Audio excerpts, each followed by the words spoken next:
Hello everyone, this is Legolas from Gozo Gamers. We are up here with MiTH-Trust in their hotel room. They have reached here around 3 days back, I guess. Yes. Alright, so we have catched up with them in their hotel room right now. So we are doing a short interview with them. I'll directly go ask them a small question.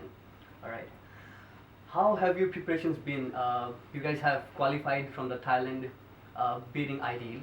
So how have your preparations been till then to now? After finishing that qualifier, so we keep training with the Dota 2. So we aiming with this competition, the Asia. So it's okay. We train hard. Alright. Yeah. So which teams have you been screaming with? I mean, you guys have been screaming mainly online, I guess. Yes. Both Dota and Dota 2. Yeah. So which are the teams that you guys have been screaming with? Mostly with Orange and N9 and UFC. Alright. These three teams. So we have heard a bit like you guys were staying in Putrajaya for the first few days, and you guys were unable to find a cafe to train on, and you guys had to eventually switch over to KL. Yeah. So how do you guys can you guys describe what happened to the situation? We just finding after the training in the long day, about 5 days on the SMM, so just can't do anything. I mean, literally the SMM venue was in Cyberjaya.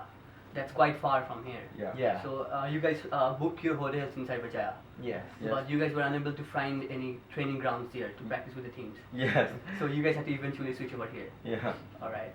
So is everything settled here? Is it good around Yeah, here? yeah. When we move here, everything is okay because we can take the train here to the Orange Cyber Cafe, so it's okay. We can train. It's convenient. Yeah. All right. So let me get into your group games. You guys have been drafted into the group of Zenith and Jonad and I guess Orange. So how do you guys feel about your groups? Absolutely, this group is Zenith really normal. really hard for us, but the Zenith and Orange is very strong, so we have to fight them anyway. So So Orange is without Mushi. yeah. And Zenith will be playing without Hi.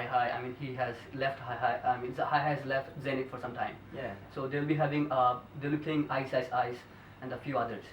So do you guys feel like who will be your big threat, and can you guys topple the group and get to the next round? That means semi-finals. I think Zenith is the biggest threat because we always lose to Singapore team. We don't know why. So you guys have a bad Yeah. streak with Singaporean teams. Yeah. Yes. All right. So the group A that consists of LGD, MUFC. This is somehow taken as a group of death, as it's a very strong group. So what do you guys feel about that group? Who do you want to if you do go to semi-finals? LGD, Which team you guys want to face in semi-finals? LGD, of course. LGD, of course. Yes. Okay. So it's like you guys are preferring LGD to pass through the groups. Yeah. All right. So recently, some days back, 6.77 was implemented on Dota 2, and there were quite a few changes in 6.77.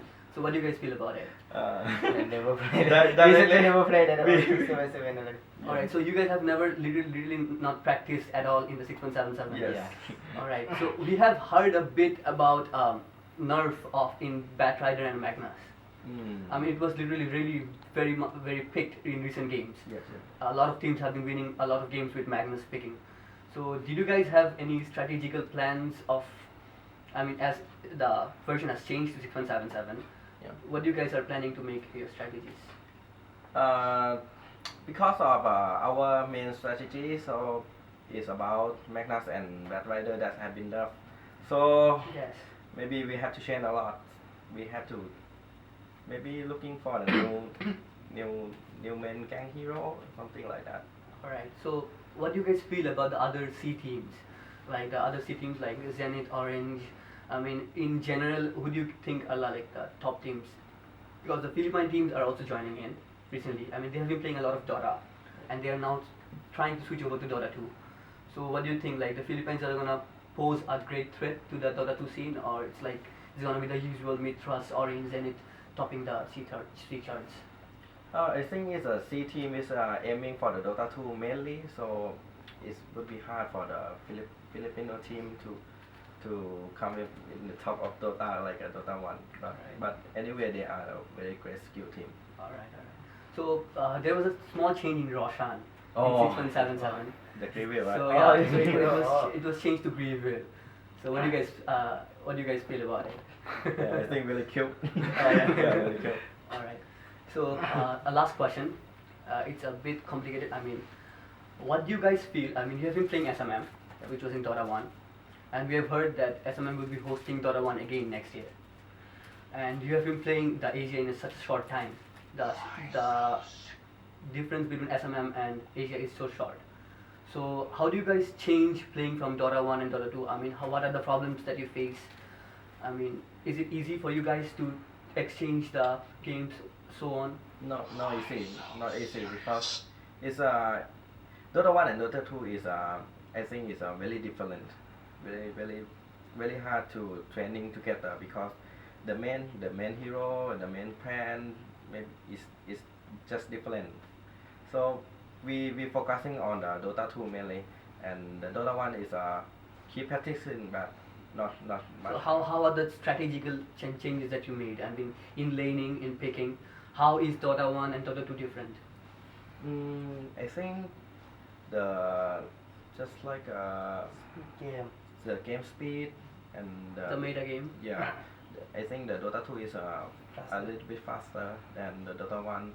So the ganking hero, some ganking hero will be better than the farming hero like Dota 1. Alright. So we wish you best of luck for the tournament, upcoming tournament that's tomorrow. Yeah. And thanks for the interview. Oh, thank you very much. Legolas signing off.